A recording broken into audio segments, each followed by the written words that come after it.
Buen día, hermanos. Bienvenidos nuevamente a Ministerio Palmoni. El día de hoy me gustaría compartir con ustedes un estudio referente a las 7 trompetas. Ya tenemos tiempo con esta serie. Este vendrá a ser nuestro sexto estudio. Recuerden que ya hemos visto la introducción y las primeras 4 trompetas. Así que ahora vamos a comenzar con el análisis de la quinta trompeta. Solo que esta no será un solo estudio, será la primera parte de él, porque considero que hay demasiada información que necesitamos comprender de esta quinta trompeta, sobre todo porque tiene mucha conexión tanto con la sexta y la séptima. Así que esta será la primera parte.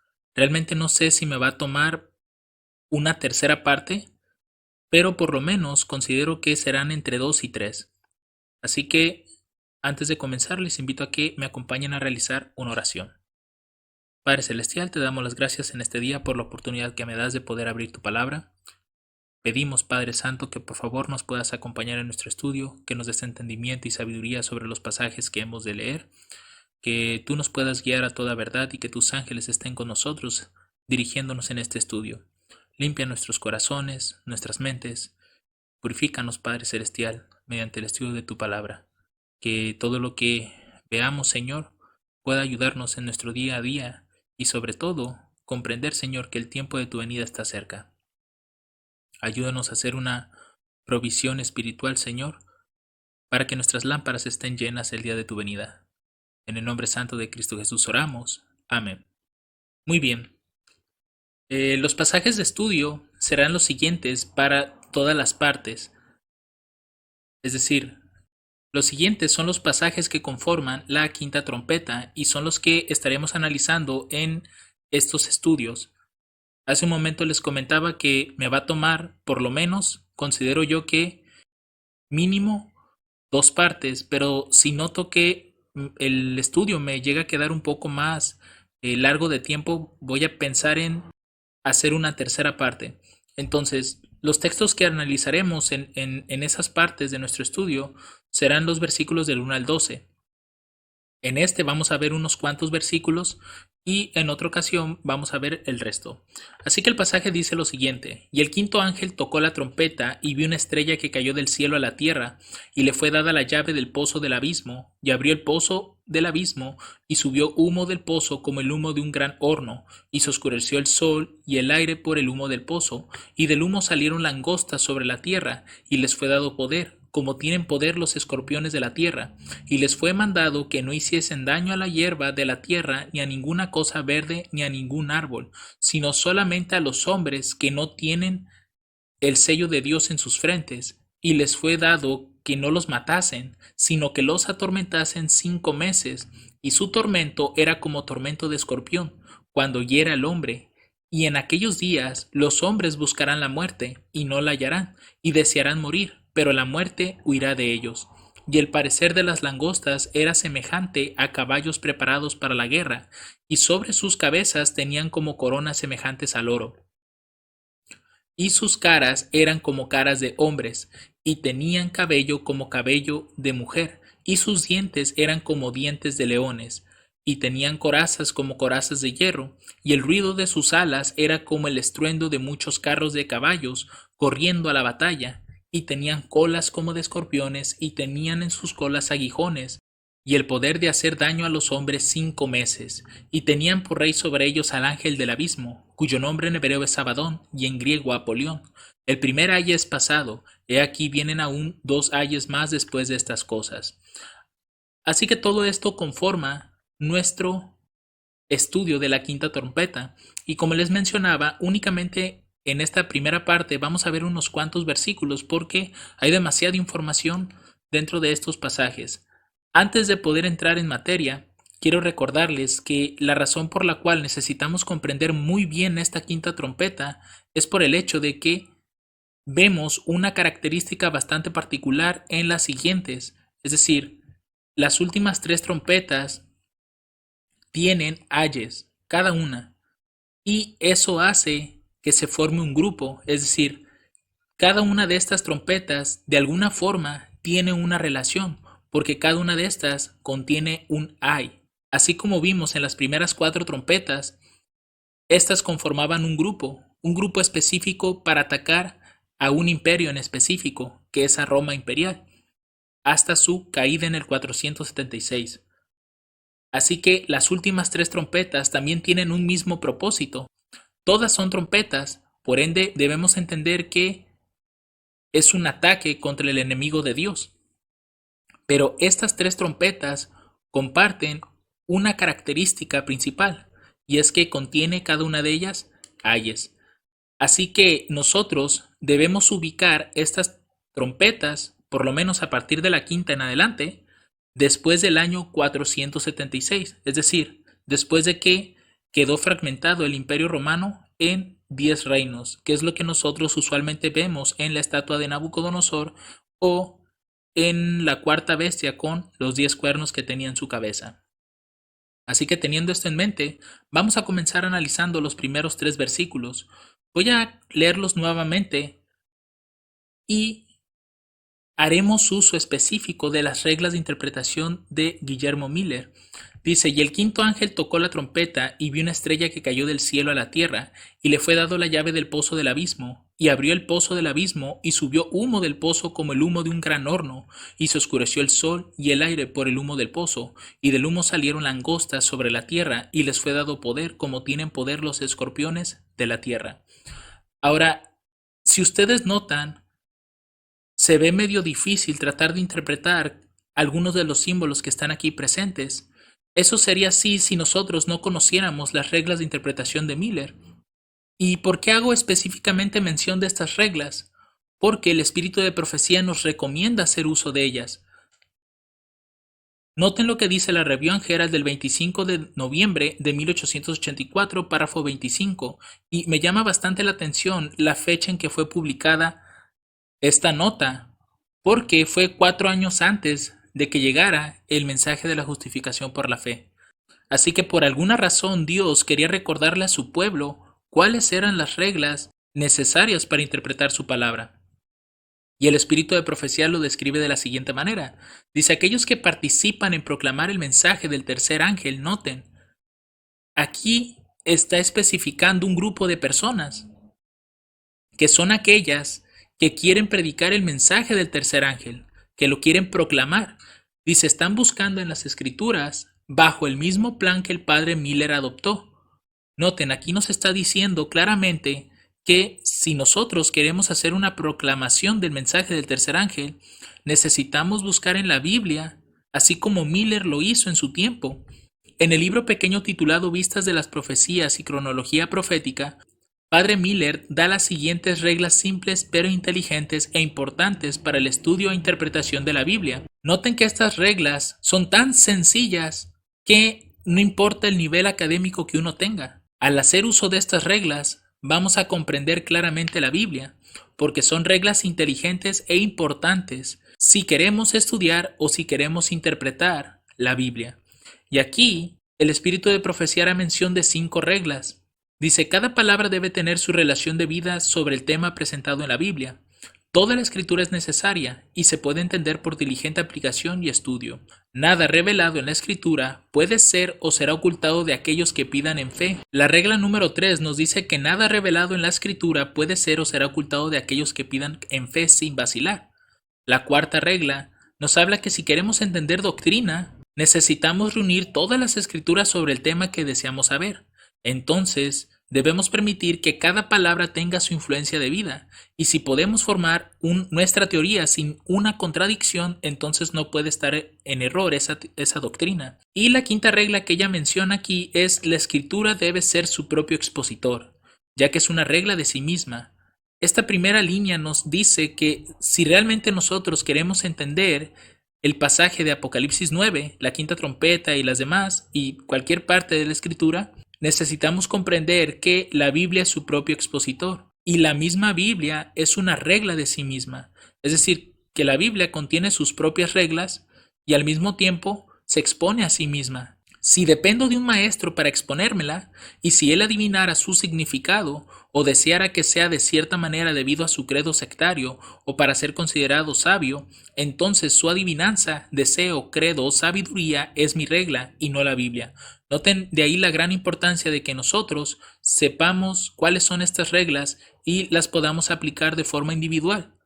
El Espíritu Santo es el mismo, y aquellos que tengan una sinceridad en querer conocer la verdad, Dios indudablemente enviará su Espíritu para que nosotros podamos comprender, nos dará luz de su palabra. Ahora hay quienes piensan que únicamente son estas reglas, pero aquí dice lo siguiente: lo mencionado arriba, es decir, estas 5 reglas, es una porción de estas reglas. ¿Qué quiere decir esto? Que son más de 5 reglas. Esto solamente es un cachito de todas las reglas. En total, Miller escribió 14 reglas de interpretación. Entonces aquí únicamente ella está citando 5, no porque sean las únicas que vamos a necesitar para estudiar la Biblia, sino porque ella está diciendo claramente que eso es una porción, pero faltan más reglas y hay que conocerlas. Y en nuestro estudio de la Biblia haríamos bien en prestar atención a los principios expuestos. Así que si nosotros queremos entender esta parte de Apocalipsis 9, debemos de conocer algunas de las reglas de Miller. Claramente vamos a hacer uso de las 14 reglas en nuestro estudio, pero principalmente escogí unas cuantas porque realmente nos ayudarán estas reglas en específico para entender ciertos aspectos de esta visión. La regla que usaremos será la regla número 2. Toda la escritura es necesaria y se puede entender por diligente aplicación y estudio. Es decir, si yo quiero entender Apocalipsis 9 y cualquier otra parte de la Biblia, debo de entender que toda la Biblia es necesario utilizarla. ¿Por qué? Porque ya vimos que la Biblia es su propio expositor y es su propia regla. Entonces, todos los símbolos que uno ve aquí están representados en otra parte de la escritura. Por eso es necesario usarla toda. También la regla que usaremos será la regla número 4, la cual nos dice que si queremos entender doctrina, necesitamos reunir todas las escrituras sobre el tema que deseamos saber. Entonces, debemos permitir que cada palabra tenga su influencia debida. Y si podemos formar nuestra teoría sin ninguna contradicción, entonces no puede estar en error esa doctrina. Esta regla es muy importante porque nosotros, a través de toda la escritura, vamos a reunir los símbolos que están siendo presentados aquí. Y conforme vayamos leyendo, nos daremos cuenta cuál es el significado que tiene cada uno de esos símbolos. Otra de las reglas que usaremos será la regla número 6, la cual nos dice lo siguiente: Dios ha revelado las cosas venideras por visiones, en figuras y parábolas. Noten que también las parábolas tienen un aspecto profético, algo hacia el futuro. Y en esta manera, las mismas cosas frecuentemente se revelan vez tras vez, por diferentes visiones o en diferentes figuras y parábolas. Aquí se nos dice que hay una repetición en algunas visiones, figuras o parábolas en distintas partes de la Biblia y al mismo tiempo estas están dadas bajo una diferente figura. Dice, si desea entenderlas, debe combinarlos todos en uno. Es ahí el cúmulo de luz que se vuelve cuando nosotros juntamos tal vez 3 historias diferentes, pero que tienen los mismos principios. Cuando las reunimos y las comparamos, vamos a obtener mayor luz. Otra regla importante que usaremos aquí será la regla número 10. Las figuras a veces tienen 2 o más significados diferentes, es decir, no podemos casarnos únicamente con un significado, porque esta regla nos dice que a veces ese mismo símbolo tiene más de un significado. Un ejemplo rápido es el león. Bien sabemos que el león representa a Cristo en algunos pasajes, pero en otros representa a Babilonia y también a Asiria. En otros representa a Judá, a la tribu. En otro pasaje representa a Satanás. Así que vemos que realmente un símbolo puede tener diferentes significados. Así que debemos de quitarnos esa idea de que un símbolo nada más me va a representar un significado. Dice, así como día se usa en un sentido figurado para representar 3 periodos de tiempo diferentes: indefinido, definido, un día por un año y día por 1000 años. Si se pone la construcción correcta, armonizará con la Biblia y tendrá buen sentido. De otra, no lo hará. Esto último es parecido a la 4ª regla, ¿cierto? Si podemos formar nuestra teoría sin ninguna contradicción, entonces no podemos estar en el error. Otra de las reglas que usaremos será la regla número 11, la cual nos dice, ¿cómo saber cuando una palabra se usa de manera figurada? Si tiene sentido así y no hace violencia a las leyes simples de la naturaleza, entonces se debe entender literalmente y no figuradamente. ¿Qué nos quiere dar a entender esta regla? Si ustedes recuerdan, en el libro de Daniel se mencionan 4 bestias, ¿cierto? Un león, un oso, un leopardo y una bestia espantosa y terrible. Pero nos vamos a enfocar en el león y en el leopardo primeramente. Esta regla dice que si nosotros queremos entender los símbolos que están aquí, lo primero que debemos de ver es si están violando alguna ley natural, una ley simple. Por ejemplo, tal vez hemos visto un león, ya sea de forma real, en fotos o en video, y hemos visto cuál es su aspecto. Y cuando vemos la visión de Daniel referente a la primera bestia, notamos que hay una violación simple de la naturaleza, y es que el león en esa visión tiene alas. En la realidad, los leones no tienen alas, por tanto, el león es un símbolo, tiene un sentido figurado, y hay que verlo así. No hay que pensar que aparecerá una especie de león con alas de forma literal. ¿Por qué? Porque está violando las leyes simples de la naturaleza. Lo mismo pasaría con el leopardo. Tal vez hemos visto al leopardo en fotos o videos, o tal vez nos han hablado de ellos. Y la ley simple de la naturaleza es que nada más tiene una sola cabeza y no tiene alas. Pero vemos en la visión de Daniel que ese leopardo tiene 4 cabezas y 4 alas, lo cual indica que es una figura y hay que verla como una figura, que tal vez me esté representando algo. Es decir, no voy a esperar a que aparezca un leopardo con 4 cabezas y 4 alas de forma literal. Eso no te está dando a entender la visión. Por eso es importante esta regla, sobre todo y más cuando vamos a estudiar Apocalipsis 9, porque en ocasiones tal vez hemos escuchado algunas corrientes que indican que esto se cumple de forma literal, es decir, que vamos a ver una especie de asteroide que chocará con la Tierra y tal vez saldrán animales de ahí con un aspecto terrible. Otros hablan de que son plagas, otros mencionan de que las trompetas están en el futuro todavía y no se han cumplido, y que cuando se menciona a estas langostas, pues aparecerán dentro de tal vez el tiempo de angustia de Jacob. Así que mediante el uso de estas reglas, como dice el espíritu de profecía, simples pero inteligentes e importantes para el estudio y la interpretación de la Biblia, vamos a entender también con la ayuda de Dios, obviamente, a qué se refieren todos estos símbolos. Ahora bien, vamos a comenzar entendiendo qué es la estrella, qué es el abismo y qué son las langostas que tienen poder como de escorpiones. Ya hemos leído el pasaje del 1 al verso 3, pero lo vamos a leer nuevamente. Esto es con el objetivo de que pueda retenerse en su mente el lenguaje y los símbolos que se están presentando aquí. Dice, y el quinto ángel tocó la trompeta y vio una estrella que cayó del cielo a la tierra. Ahí tenemos ese símbolo. Ahora, y le fue dada la llave del pozo del abismo. Y abrió el pozo del abismo, y subió humo del pozo como el humo de un gran horno. Y se oscureció el sol y el aire por el humo del pozo. Y del humo salieron langostas sobre la tierra, y les fue dado poder, como tienen poder los escorpiones. El primer símbolo con el que nos estamos topando es la estrella.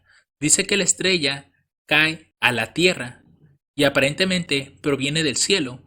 Ahora, ¿será la estrella algo literal? Es decir, ¿alguna especie de meteorito? ¿O será simbólico? Si recordamos, esta imagen la utilicé cuando analizamos la tercera trompeta, cuando vimos que también aparece una estrella, que incluso vuelve las aguas amargas. Si no recuerdan, regresen al capítulo 8 si tienen sus Biblias para que lo puedan leer. Es la tercera trompeta. Y vimos que esa estrella, en realidad, no era una figura literal, sino simbólica, que representaba en este caso a Atila. Ahora, en este caso, ya hemos visto que las estrellas como tal son mucho más grandes que nuestra Tierra, y alguna de estas estrellas, si realmente llegara a impactar a la Tierra desaparecería. Por tanto, no tiene sentido que exista una sexta y una séptima trompeta. Y sobre todo, tampoco la segunda venida de Cristo. ¿Por qué? Porque no habrá tierra donde Él pueda llegar. Porque evidentemente, si vemos que una estrella impactará a la Tierra, pues realmente la Tierra quedará completamente destruida. Por tanto, esta estrella nuevamente vuelve a ser algo simbólico. Es una figura, me está representando algo, y en este momento yo no sé qué estará representando. Pero al ver que las trompetas tienen una conexión, podemos entender tal vez que esta estrella me represente a una persona en particular. Así como vimos que cada una de las trompetas representaba un rey diferente, aquí también puede ser que me esté representando eso. Después dice que a esta estrella le fue dada la llave del pozo del abismo. Esta es la segunda razón por la cual no podemos ver a esta estrella como algo literal. ¿Por qué? Porque aquí hay una violación de las leyes simples de la naturaleza. A las cosas inanimadas que no tienen vida no les puedes dar una llave, y menos, como dice acá, y abrió el pozo del abismo. ¿Quién lo abrió? Obviamente la estrella. Por tanto, la estrella es alguien que piensa, es alguien que sabe lo que hace. Entonces, aquí estamos hablando de alguien, no de eso o de algún objeto. Por tanto, ya vimos que, en este caso, la estrella no es algo literal. No es un meteorito que vaya a impactar a la Tierra o una estrella como nuestro Sol que vaya a impactar a la Tierra. No tiene nada que ver con eso. Lo que estamos viendo es una violación simple de las leyes naturales. Por tanto, esto es un símbolo, sigue siendo una figura y me va a representar algo. Ahora bien, dice que a esta estrella, todavía no hemos interpretado la estrella. Vamos a ir poco a poco entendiendo los símbolos, identificando si son literales, son simbólicos o qué representan. Aquí nuevamente se nos dice que le fue dada la llave del pozo del abismo a la estrella. Y cuando se le dio, dice que la estrella abrió el pozo del abismo y subió humo del pozo como el humo de un gran horno, y se oscureció el sol y el aire por el humo del pozo. Noten qué característica bastante peculiar tiene este pozo del abismo, sobre todo el humo. Debe de ser un humo tan denso y constante que ocasione que el sol y el aire se oscurezcan. Ahora, esta palabra, pozo del abismo, más que nada abismo, es la palabra G12 de la concordancia Strong. Y nos dice aquí que es un lugar sin fondo. Aquí se relaciona como infernal. Así que veamos al abismo como algo sin fondo, algo sin lugar. Y la palabra pozo, porque aquí hay dos palabras, pozo del abismo, es la G5421. Esta palabra está siendo representada como un hueco en la tierra, cavado para obtener o retener agua u otros propósitos. Puede ser una cisterna o un pozo, una figura del abismo, como prisión. Retengan todas estas palabras porque más adelante vamos a juntar todos los conceptos que estamos reuniendo. Ahora, una interpretación que he escuchado referente a esto es que la estrella representa a Satanás y aparentemente a Satanás se le da una llave que le permite abrir alguna especie de lugar, en este caso el abismo, para que puedan salir los demonios de ahí. ¿Y de dónde se saca esta idea? Bueno, si nosotros rastreamos la palabra G12 en el Nuevo Testamento, porque recuerden que esto es griego, vamos a tener una coincidencia con Lucas capítulo 8 versos 30 al 31. Es la primera coincidencia. Y nos dice aquí que Jesús le preguntó diciendo, ¿cómo te llamas? Y él dijo, Legión, porque muchos demonios habían entrado en él, y le rogaban que no les mandase ir al abismo. Noten lo interesante de esto. Parece ser que los demonios le tienen miedo al abismo, y por eso le estaban diciendo a Jesús que no los enviara a ese lugar. Y la idea que se tiene del abismo, sobre todo de este pasaje, es que se puede conectar con otros que encontramos más adelante.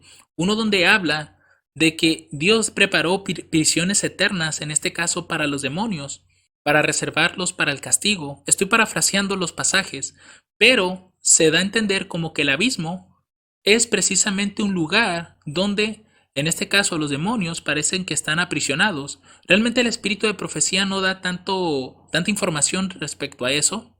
Sin embargo, por lo que da a entender la Biblia, pareciera ser que es un lugar que existe y que en ese lugar pareciera ser que es una prisión para ellos, es un abismo. Pero en este momento no sabemos si el abismo que está aquí es el mismo que está acá arriba. Porque recuerden que un símbolo puede tener muchos significados, así que no podemos casarnos nada más con la primera idea que se nos topa, porque estaríamos haciendo una interpretación incorrecta. Ahora, la segunda coincidencia de esta palabra abismo la vamos a encontrar en Romanos capítulo 10, versos 6 y 7, la cual dice lo siguiente: pero la justicia, que es por la fe, dice así: no digas en tu corazón, ¿quién subirá al cielo? Esto es para traer abajo a Cristo. ¿Quién descenderá al abismo? Noten, esto es para volver a subir a Cristo de los muertos. Qué interesante. Parece ser que Cristo descendió al abismo, ¿cierto? Esa es la idea que nos está transmitiendo Romanos capítulo 10, versos 6 y 7. Es decir, aquí él mismo hace esa pregunta, ¿no? ¿Quién descenderá al abismo? ¿Quién está en el abismo? Esto es para volver a subir a Cristo de los muertos. Pareciera ser que el abismo es el lugar de los muertos. Así que de aquí pareciera ser que se transmite la idea de que se refiere al infierno, ¿cierto? Pero sabemos que realmente eso no existe, porque las personas que mueren están descansando todavía. Aquellos que creyeron en Cristo están esperando la aparición de nuestro Señor. Así que los muertos nada saben ni tienen más paga, también eso es lo que menciona el libro de Eclesiastés. Por tanto, estamos observando que abismo, y noten que es la misma palabra en estos tres pasajes, este abismo de aquí son unas prisiones especiales que, por lo menos aquí se representa que los demonios tienen miedo a ir a ese lugar. Y en Romanos vemos que el abismo está representando el lugar de descanso de las personas que fallecen. Por tanto, vemos aquí dos significados distintos. Así que el abismo que vemos aquí en Romanos no es el mismo que está en Lucas. Es ahí la importancia de hacer estas comparaciones, como dicen las reglas de Miller. Si queremos entender doctrina, hay que reunir todos los pasajes que se hablen del mismo tema. En este momento estamos analizando el tema del abismo y vemos que, a pesar de que tiene dos coincidencias ya, no concuerdan con este lugar, o por lo menos con el segundo no hace esa conexión, porque en este pareciera ser que sí, porque si es una prisión y ellos estaban dentro, obviamente fue cerrado con llave algo, y eso es la idea que transmite Apocalipsis 9, ¿cierto?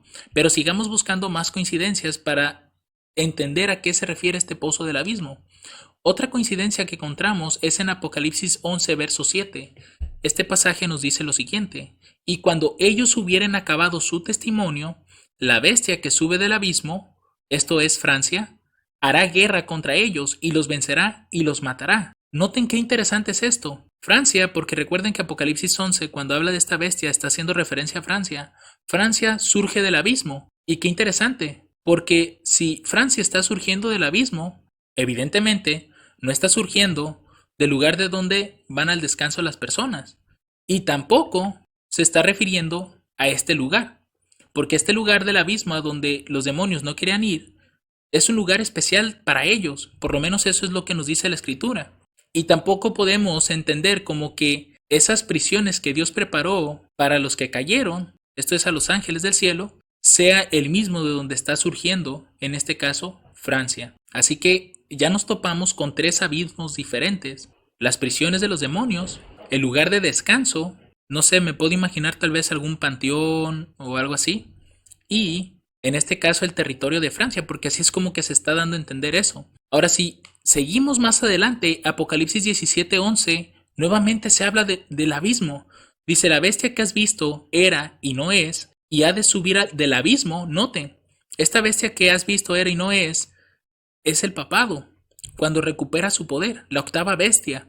Y dice que sube también del abismo, al igual que Francia. Dice: y ha de ir a perdición, y los moradores de la tierra cuyos nombres no están escritos en el libro de la vida desde la fundación del mundo se maravillarán cuando vean la bestia, que era y no es, aunque es. Recuerden que en Apocalipsis 13, la bestia que sube del mar tiene una herida de muerte, y cuando su herida es sanada, toda la tierra se maravilla en pos de la bestia, así que vemos que es la misma bestia, la de Apocalipsis 17 y Apocalipsis 13. También les voy a dejar un enlace en esta parte de este estudio de Apocalipsis 17, por si quieren entender un poco más sobre lo que se está relatando en ese capítulo. Así que, mis hermanos, lo que estamos viendo es que si esto es Roma, entonces también allí hay un abismo. Es la misma palabra, la G12. Este es abismo G12 abismo G12, abismo G12, abismo G12.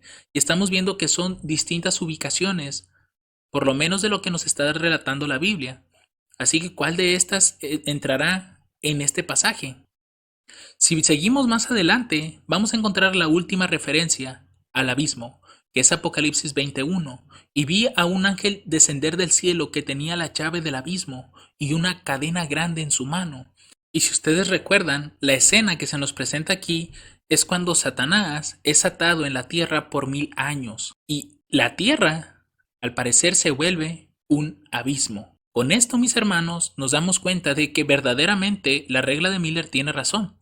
Un símbolo puede tener diferentes significados y vemos que son lugares distintos. La prisión de los demonios, el lugar de descanso de los muertos, Francia, el papado, Roma en este caso, y la tierra después de la segunda venida de Cristo. Así que, ¿cuál de estos símbolos entrará aquí, en este pozo del abismo? Si nos damos cuenta, en Apocalipsis 20, la tierra vuelve a quedar en su estado original antes de la creación, o por lo menos un poco más parecido a antes de la creación. En Génesis 1:2 vemos eso. Dice: la tierra estaba desordenada y vacía. Y evidentemente la tierra sí quedará después de la segunda venida de Cristo, que quedará desordenada y vacía de vida humana, de todo ser vivo.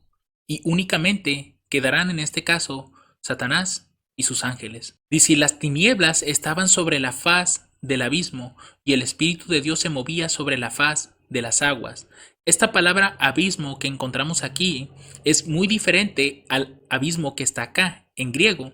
Abismo aquí es la H8415, recuerden que es H de hebreo y G de griego. Esta palabra dice que es como masa de agua que sube, lo profundo, el mar principal, o la prisión de agua subterránea. Es decir, que el abismo está relacionado al agua.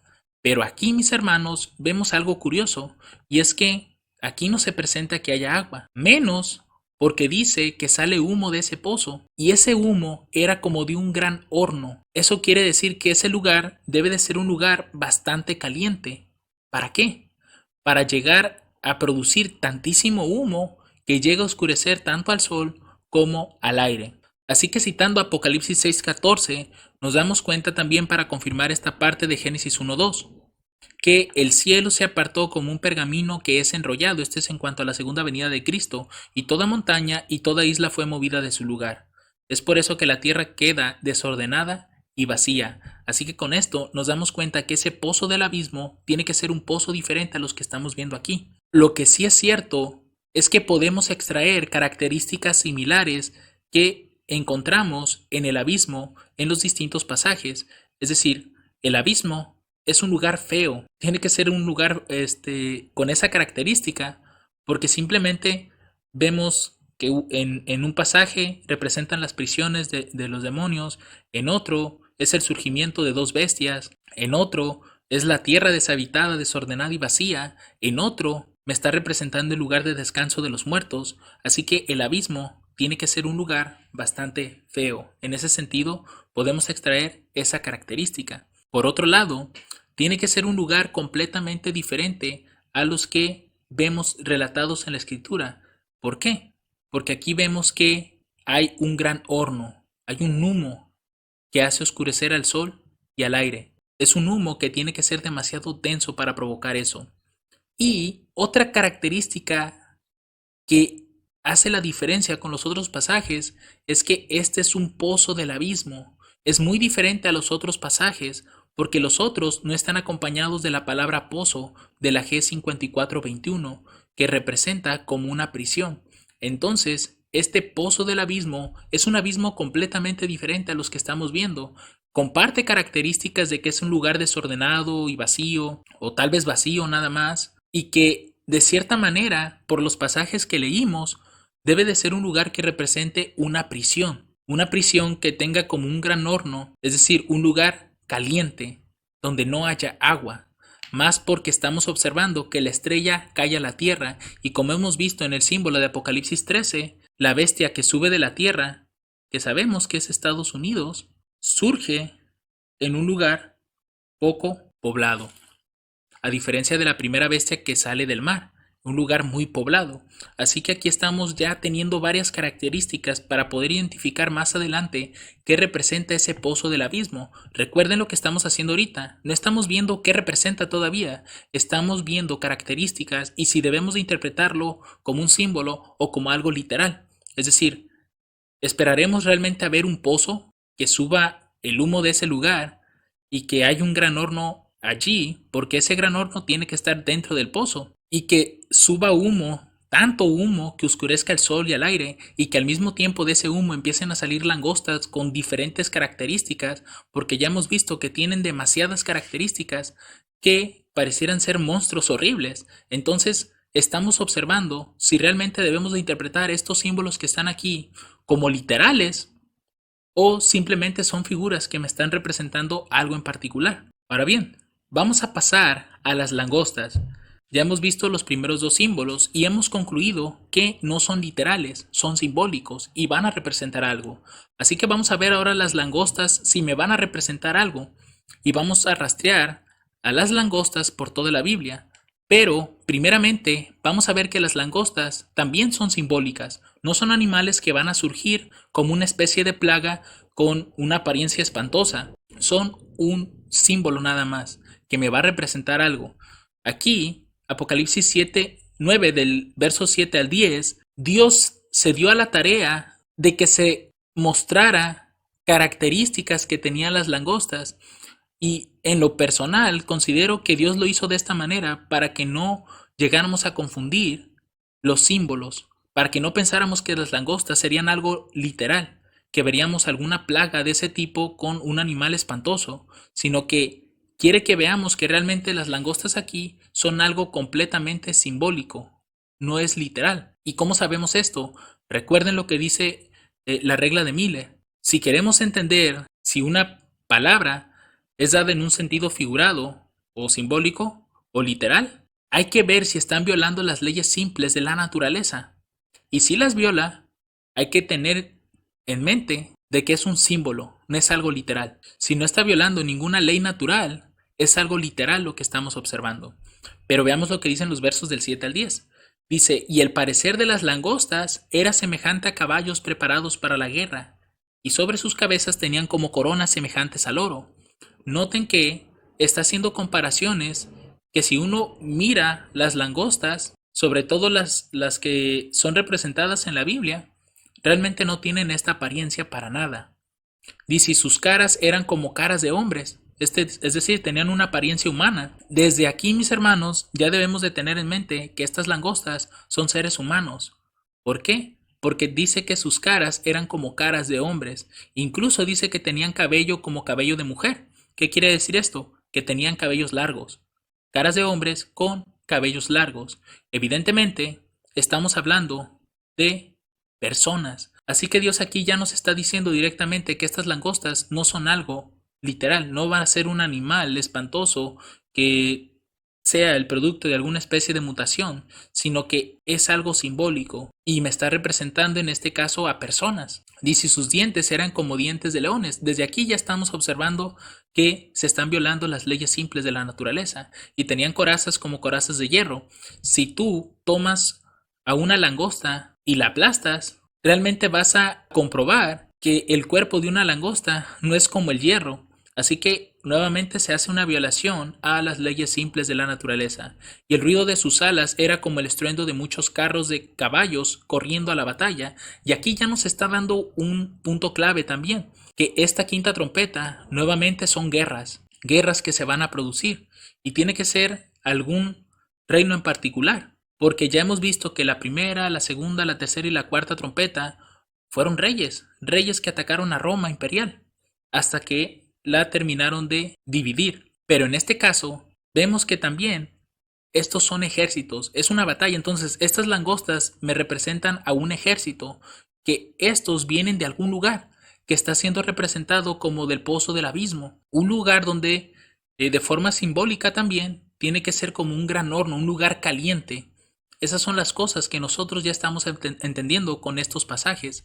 Dice, y tenían colas como de escorpiones y tenían en sus colas aguijones, y el poder de hacer daño a los hombres sin comerses. Si comparamos la cola de las langostas con la de los escorpiones, notaremos que no se parecen en nada. Por tanto, aquí hay nuevamente una violación a las leyes simples de la naturaleza, y las langostas que estamos viendo aquí no son animales. No será una plaga que vendrá a la tierra. No es nada parecido a eso. Ahora bien, ¿qué son las langostas entonces? ¿A quién me van a representar? Ya vimos que tienen que ser hombres, tiene que ser un ejército, pero ¿de qué lugar? Bueno, si rastreamos la palabra langosta en la Biblia, vamos a tener una coincidencia en Números capítulo 13, verso 33, y creo que todos recordamos esta historia. Cuando fueron a espiar los 12 príncipes, dice, también vimos allí gigantes, hijos de Anac, raza de los gigantes, y éramos nosotros, a nuestro parecer, como langostas, y así les parecíamos a ellos. Aquí, evidentemente, vemos esa referencia y vemos que las langostas se están comparando con Israel. Pero, ¿serán ellos?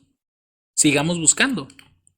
Otra coincidencia que encontraremos, y que en lo personal considero que es la más acertada, es la de Jueces capítulo 6 versos del 1 al 5. Este pasaje nos dice lo siguiente: y los hijos de Israel hicieron lo malo ante los ojos de Jehová, y Jehová los entregó en las manos de Madián por 7 años, y la mano de Madián prevaleció contra Israel.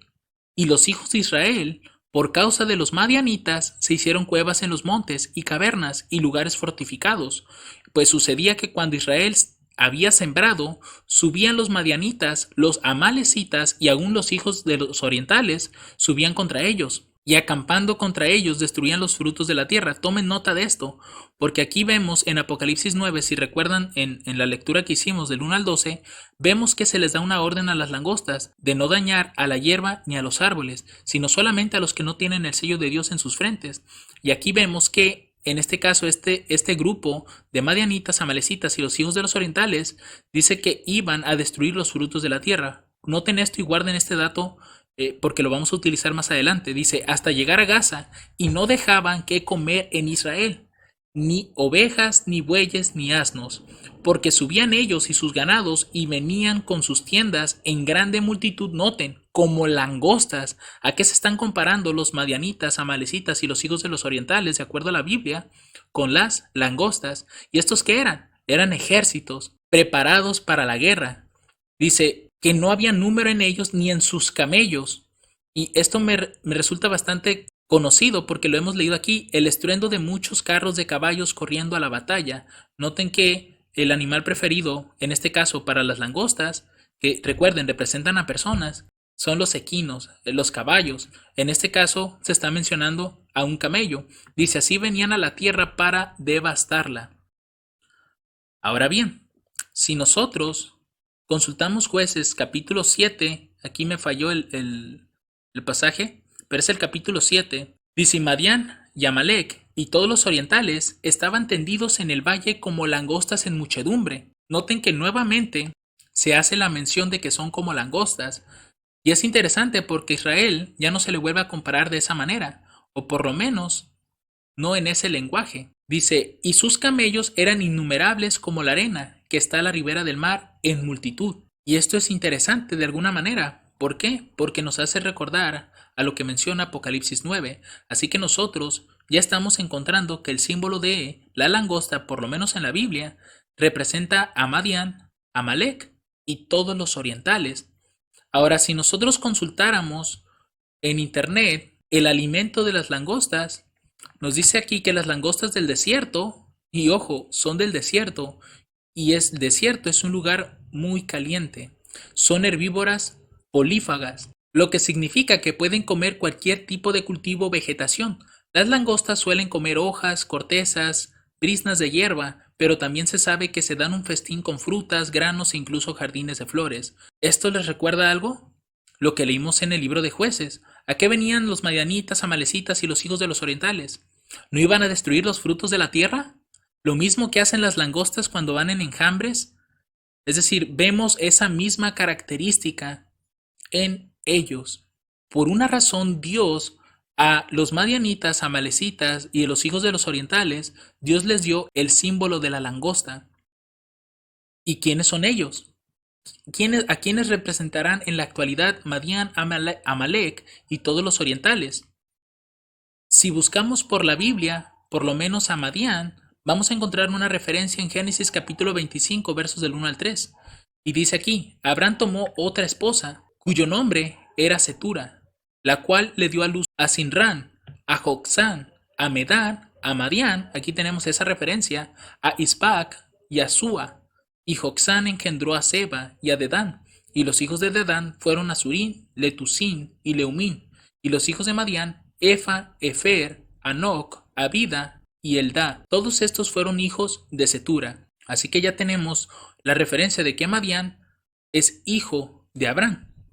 Ahora en Jeremías 49:28 nosotros encontramos una referencia de los hijos del oriente o de los orientales, como mencionaba el libro de Jueces, y nos dice que de Cedar y de los reinos de Azor, los cuales hirió Nabucodonosor, rey de Babilonia, así dice Jehová, levantaos, subid contra Cedar y destruid a los hijos del oriente. ¿Quiénes son los hijos del oriente? Al parecer es Cedar. ¿Y quién es Cedar?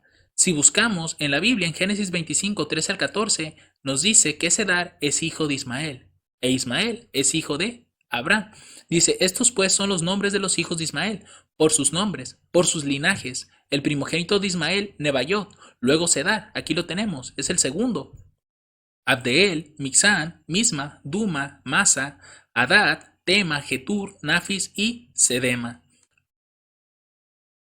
Ahora, ya que tenemos la referencia de Ismael, vamos a ver que Isaías 21, 16 y 17, porque tenemos que confirmar si el Cedar que se menciona en la profecía es el mismo hijo de Ismael. Así que Isaías 21, versos 16 al 17, nos dice nuevamente algo de Cedar. Dice, porque así ha dicho Jehová, de aquí a un año, semejante a años de jornalero, toda la gloria de Cedar será deshecha, y el resto del número de los valientes arqueros, hijos de Cedar, será reducido porque Jehová, Dios de Israel, lo ha dicho.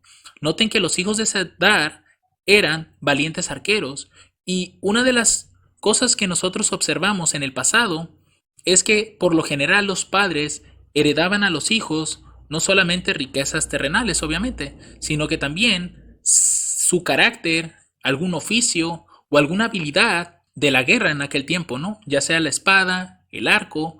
Entonces nos da a entender aquí que los hijos de Cedar eran valientes arqueros. ¿Y podemos encontrar esto en la Biblia? Sobre todo para hacer la conexión con Ismael. Pues veamos lo que dice Génesis capítulo 21 versos 15 al 21. Dice aquí que y faltó el agua del odre. Recuerden que habían sido expulsados Agar e Ismael del campamento de Abraham. Entonces dice aquí que Agar echó al muchacho debajo de un árbol y se fue y se sentó enfrente alejándose como a un tiro de arco. Bastante interesante esto, porque decía, no veré cuando el muchacho morirá. Y se sentó enfrente y alzó su voz y lloró. Y Dios fue con el muchacho y creció y habitó en el desierto. Aquí me pasé algunos pasajes, pero pueden leer todo el contenido aquí de en medio, desde el verso 15 al 21. Dice que el muchacho habitó ¿dónde, hermanos? En el desierto. Dato interesante. ¿Por qué? Porque las langostas que se están mencionando aquí son langostas del desierto. Y como ya hemos dicho, el desierto es un lugar caliente, parecido a un gran horno. Dice aquí que también Ismael fue tirador de arco, así que podemos ver que realmente este Cedar que vemos aquí en Isaías, en la profecía, al ser valientes arqueros, estaban mostrando que eran hijos también de Ismael.